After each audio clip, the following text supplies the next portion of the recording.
Answer clear হতো কিনা? Same সিস্টেমে মিথেন করতে হবে, ঠিক আছে? পরীক্ষাতে আসছে, ঠিক আছে? তার মানে এইটা কিন্তু সিরিয়াস নিয়ম। ভালো করে এবার আবার দেখো। এবার বিএফ থ্রি আমি করবো, কোনো মিস্টেক থাকলে প্রশ্ন জিজ্ঞেস করতে হবে, বা আঁকাতে না পারলে তোমার হাতে কলমে শিখে দেবো রে বাবা। এখানে বোরন ও কি ফ্লোরিন এর ইলেকট্রন বিন্যাস করে পাই। তাহলে বোরন কত বাবা? 5 না? এ বাবা 5 না? স্টার দাও। কি অবস্থায়? উত্তেজিত।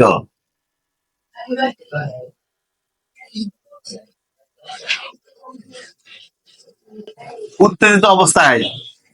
সেদিন যারা ক্লাসে ছিল, বেসিক ক্লাসে, তারা কিন্তু বুঝছে শুধু। বেসিক ক্লাসে তোমরা বেশিরভাগই ছিলে না। সো উত্তেজিত অবস্থায় আমি আগে বলে দেই, পি অরবিটালের 3টা ফর্ম হয়, একটা কি এক্স, একটা কি ওয়াই, একটা কি জেড। এটা মনে রাখবা। তাহলে এখানে 1s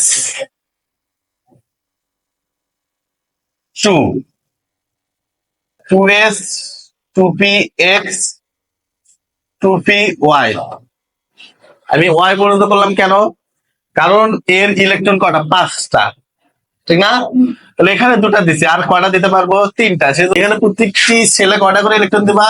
1টি করে। হ্যাঁ, তাহলে উত্তেজিত অবস্থায় এর 3 হলো। তাহলে ওই 3 সর্বশেষ শক্তি স্তরে 3টি ইলেকট্রন 3টি ফ্লোরিনের সাথে শেয়ারিং এর মাধ্যমে কি বন্ধন গঠন করে? সমযোজী। তাহলে এক্ষেত্রে প্রত্যেক ফ্লোরিন কয়টি করে ইলেকট্রন শেয়ারিং করে? 1টি করে। তাহলে প্রথম থেকে বলতেছি বিএফ থ্রি অষ্টক নিয়ম মেনে চলে কিনা সেটা আমরা করতেছি, ঠিক আছে? তাহলে এই ব্রোনকে উত্তেজিত অবস্থায় ইলেকট্রন বিন্যাস করলে 2p যে অরবিটালটা এক্স ওয়াই জেড পর্যন্ত যায়, সেটা এক্স ওয়াই পর্যন্ত নিতে হবে। কারণ আমাদের দ্বিতীয় শক্তি স্তরে 3টে ইলেকট্রন থাকবে, কারণ প্রথম শক্তি স্তরে থাকে 2টা, দ্বিতীয় শক্তি স্তরে 3টা। সেজন্য ওই 2টা শক্তি স্তর পর্যন্ত আমরা ভাগ আছি, জেড পর্যন্ত ভাগা নেই। তারপরে ফ্লোরিনের ইলেকট্রন বিন্যাস করে দেখলাম যে সর্বশেষ শক্তি স্তরে 2 আর 5 কটি ইলেকট্রন বিদ্যমান? 7টি। তাহলে এই 7টি ইলেকট্রন বিদ্যমান রয়েছে এখানে। তাহলে এর কষ্টক পূরণের জন্য কয়টি ইলেকট্রন প্রয়োজন? 1টি। তাহলে ইলেকট্রন বিন্যাসে দেখা যায় যে বোরনের সর্বশেষ শক্তি স্তরে 3টি ইলেকট্রন কি করে? 3টি ফ্লোরিনের সাথে শেয়ারিং এর মাধ্যমে সমযোজী বন্ধন গঠন করে। এক্ষেত্রে প্রত্যেক ফ্লোরিন কয়টি করে ইলেকট্রন শেয়ার করে? 1টি করে। তাহলে বোরন প্লাস 3টি ফ্লোরিন, তাহলে এরা কি বন্ধন করবে বাবা? বলো, বিএফ থ্রি। তাহলে নিচে ডায়াগ্রামের মাধ্যমে দেখানো হলো।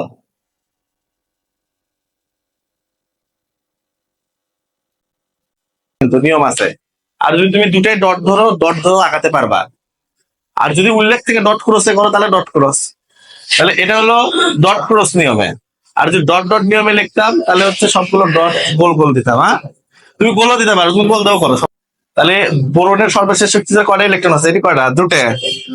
এটি কয়টা? 4টা। এটি কয়টা? 2টে। তাহলে 6টা। তাহলে 3 জোড়া ইলেকট্রন আছে, ঠিক আছে? তাহলে বন্ধন এখানে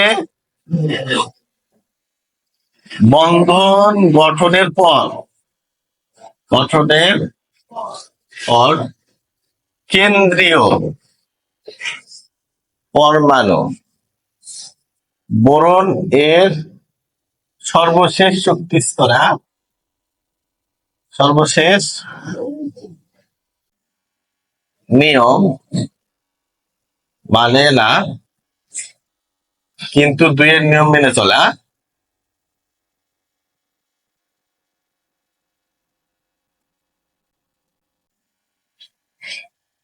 মেনে চলে।